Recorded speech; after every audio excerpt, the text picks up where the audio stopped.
సదాశివసమారంభాం వ్యాసశంకరమధ్యమాం అస్మదాచార్యపర్యంతాం వందే గురుపరంపరాం. జ్యోతిషాస్త్రాన్ని భావితరాల వారికి ప్రసాదించిన ఋషుల యొక్క పాదపద్మాలకి నమస్కారం చేసుకుంటూ, అలాగే నాకు ఈ జ్యోతిష విద్యను నేర్పిన గురువర్యులు జ్యోతిష బ్రహ్మ కీర్తిశేషులు శ్రీ ఈరంకి సూర్యనారాయణమూర్తి గారు, సూర్యశ్రీ దైవజ్ఞ గారి యొక్క పాదపద్మాలకి నమస్కారం చేసుకుంటూ, ఓం శ్రీ మహాగణాధిపతి నమః, శ్రీ గురుభ్యో నమః, హరి ఓం. వీక్షకులందరికీ నమస్కారం. కుంభరాశి వారికి వారం అనుకూలమైనటువంటి ఫలితాలు కనబడుతూ ఉన్నాయి.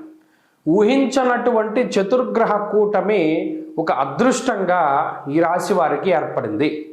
ఎందుకంటే దీర్ఘ సంచార గ్రహాల్లో సరే ఏలినాటి శని దోషం ఉన్నది, రాహు అంత ఇదిగా యోగించట్లేదు, గురుబలం ఒక్కటే ఆధారితంగా చేసుకుని ముందుకు వెళుతూ ఉన్నటువంటి తరుణంలో ఈ చతుర్గ్రహ కూటమి ద్వారా ఒకేసారి 4 గ్రహాలు యోగించాయి.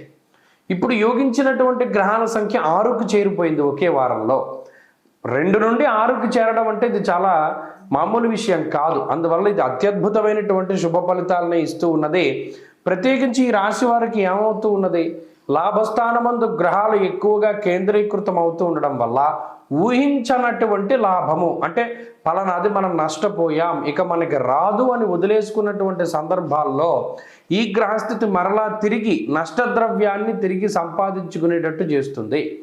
అలాగే అనుకోని విధంగా అవకాశాలు వచ్చేలా చేస్తుంది. మరలా తిరిగి అంటే పలానా వాళ్ళతో మనకి ఇంక శత్రుత్వం ఏర్పడింది, మళ్ళా కలిసే పరిస్థితి లేదు, ఇలా అనుకున్నా కూడా మరలా తిరిగి వారితో సంబంధ బాంధవ్యాలు ఏర్పడడానికి, మరలా ఆర్థిక పరిస్థితులు మెరుగవడానికి, ఉద్యోగం రావడానికి, కోల్పోయింది మరలా తిరిగి సంపాదించుకోవడానికి, ఇలా ఏదైనా ఒక అద్భుతమైనటువంటి కాలంగా మనం వర్ణించవచ్చు. ఎందుకంటే లాభస్థానము పేరులోనే ఉన్నది. లాభము అంటే మనకి కలిసి వచ్చేటువంటిది, పెట్టుబడి కన్నా ఎక్కువగా వెనక్కి వచ్చేటువంటిది, దాన్ని లాభము అంటాం.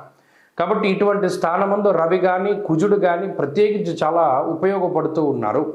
అలాగే ధైర్యం ఏకాదశగతే కుజే, కుజుడు లాభస్థానమందు విపరీతమైనటువంటి ధైర్యానికి, అలాగే శుభ కార్యక్రమాలు చేయడానికి రవిగ్రహం, ఇటువంటి గ్రహాదులన్నీ కూడా చాలా ఉపయోగపడుతున్నాయి. కాబట్టి ఇది అద్భుతమైనటువంటి స్థితి. ఈ వారంలో ఈ కొత్త సంవత్సరం ప్రారంభమయ్యేటువంటి వారంలో మాత్రము కుంభరాశి వారు చాలా యోగాన్ని అనుభవిస్తారు. మీరు మరింత అనుకూలమైనటువంటి ఫలితాలు సంప్రాప్తించుకోవడానికని ఎక్కువ జన్మరాహు యొక్క దోషాన్ని పోగొట్టుకోవడానికి ప్రయత్నం చేయండి. చక్కగా అమ్మవారి యొక్క ఆరాధన, రాహుకాల దీపారాధన, మినపప్పుతో చేసినటువంటి పదార్థాలు నివేదన చేస్తూ ఉండడం చెప్పదగినటువంటి సూచన. అలాగే మినపప్పుతో చేసినటువంటి వాటిని దానం కూడా చేయడం ద్వారా రాహు అనుకూలత పొందగలుగుతారు. ఈ వారంలో కలిసి వచ్చేటువంటి రోజు శుక్రవారంగా చెప్పవచ్చును. అదృష్ట సంఖ్య 4, అదృష్ట వర్ణము లేత ఆకుపచ్చ రంగు. తదుపరి మీనరాశి.